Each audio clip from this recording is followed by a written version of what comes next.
Jenny Randles approaches this material with a discipline that is almost forensic. Her book, The Truth Behind the Men in Black, reads less like sensationalism and more like a slow, relentless gathering of facts that will not be massaged into a tidy conclusion. This particular photograph here is classic of the way in which UFO photographs appear all over the world and in newspapers and books about spaceships, because that looks like a spaceship. It's got a marking underneath, which seems to be some kind of strange alien language.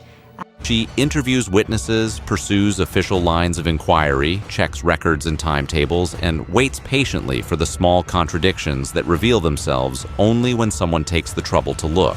The episode that follows, set in the English Midlands in 1971, moves from the ordinary into the uncanny through precisely this kind of patient work. What begins as an unremarkable sighting of a white light in the sky becomes a sequence of events that strains the limits of explanation. Personal visits by men in immaculate dark suits, an offered official explanation that collapses under scrutiny, and a disappearance so absolute that it resists the vocabulary of police reports. This is the alleged true story of when UK police attempted to arrest the infamous Men in Black. But before we dive in, don't forget to like and subscribe to our channel for more intriguing, macabre content you won't want to miss. On a side note, I'm hoping Nick Redfern and Nick Pope can put in a good word for me with the showrunners at Ancient Aliens so I can snag a starring spot on the show. It was there, above the trees. Take the lad down to the field. Let's have a look. Evening, fellas. Can we have a word? You shouldn't have come. Sighting itself was almost mundane. Jim Wilson, an ordinary man living in a busy town, looked up one late summer night and noticed a white light moving across the sky. So Jim Wilson didn't mistake a satellite. Saw something else. For most people, this would be the sort of small incident to mention in passing the next morning and then forget. For Jim, it lodged in his mind long enough that someone came to his house a few days later. The visitors were impeccably presented. Dark suits, cut with strict lines, polished shoes, neat hair. Their manner was clipped, efficient, the kind of civility learned in offices where form is authority. They produced identity cards and claimed to represent the Ministry of Defense. The light you saw the other night, that was Cosmos 408, a Soviet satellite. They listened to Jim describe what he had seen and then offered an explanation that was at once tidy and final. The white light, they said, was Cosmos 408, a Soviet satellite. All right. In October 1971, Soviet satellite Cosmos 408 passed over Canada at 23:16 Coordinated Universal Time. In other words, they performed the social act of closure in a way that made it difficult for Jim to insist otherwise. On its face, the explanation might have been persuasive. A light crossing the sky can resemble a satellite. To the casual observer, that is a plausible answer. What undermined the account, however, was not any single dramatic contradiction, but a cluster of small, verifiable facts. Randles followed those threads. She spoke to Ralph Noyes, who at the time was responsible for the MOD unit that handled UFO reports. Satellite logs place Cosmos 408 over Canada at the same time. February 7th, 71. Disc shape over the Cumbrian Range. Witnesses consistent. Radar inconclusive. They dismiss what they can't explain, but the patterns are there. Noise was plain and unequivocal. No one had been sent to Jimstown. Randall's colleague Derek James took a different tack and checked satellite logs at Farnborough. The data placed Cosmos 408 over Canada at the time Jim had seen the light, not over England. Cosmos 408 was over Canada. Wilson couldn't have seen it from the UK. Neatness of the men's story began to look performative, like prop work for a play. Blue-white welding light, 3 portholes, no markings. Matches Wilson's report to the letter. And the silence, like it was breathing, not flying. Which means it's not ours. These details are easily overlooked if one is inclined toward a dramatic narrative. They matter because they reframe the scene. Why would anyone bother to stage a house call if a letter would have sufficed? Why send two men in polished suits to deliver a bureaucratic explanation that could have been conveyed by ordinary mail? The implication is not simply that the men lied, it is that the visit served a purpose beyond information transfer. The act of appearing at the door, the measured tone, the authority embodied in the card, and the clothes all functioned to quiet the witness in a way that an anonymous correspondence would not have achieved. When upon inspection, the credentials proved unverifiable, the visitor's authority collapsed, and the encounter itself acquired a new gravity. The story did not end with the discredited explanation. The men returned, this time with a more persistent presence. Clock's running. It always is. You certain about him? Certain enough to move tonight. Then we move. Keep your hat low.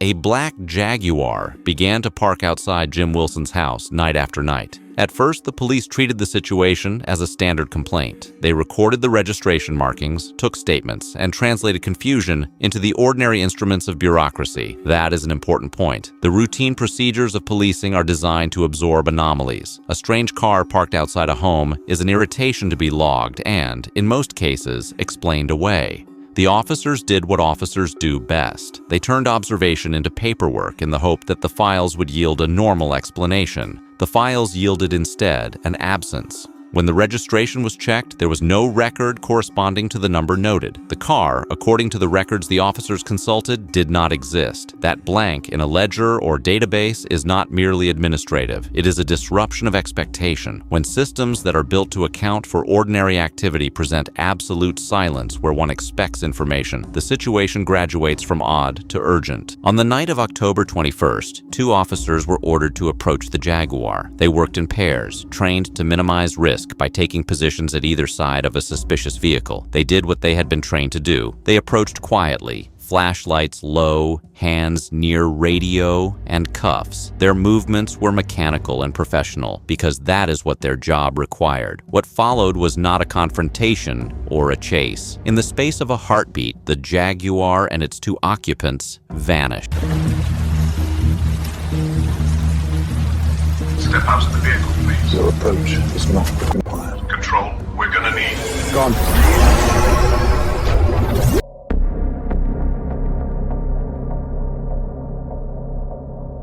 We're meant to write this up, Tommy. There's nothing in the log that makes sense. We stick to the facts. Time, location, witness statements. Say what we saw, don't speculate. Give the dispatch the reference and file it. And if they don't believe it?